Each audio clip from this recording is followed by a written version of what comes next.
Hallo, her er hvad I skal lave i dag, og have klaret til i morgen. I går ind på lektiebogen, den ser sådan her ud, finder dansk 2, det her link, det kopierer I op, kopier, sæt ind, og så går I ind og ser denne her video. Det er med Thomas Skov, det handler om ordforråd. Den skal I se, den tager 8 minutter.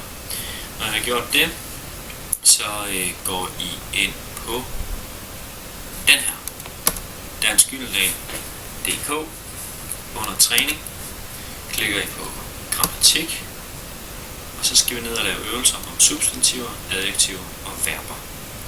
Det er de her 3 øvelser. Ja.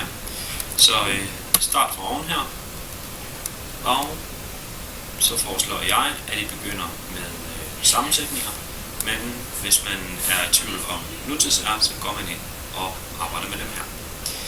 Man arbejder cirka 7-8 minutter på hver ordklasse, så 7-8 minutter her med navnord, 7-8 minutter med adjektiver og 7-8 minutter med verber.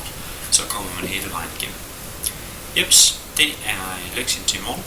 Så 3, 2, 1, sæt i gang.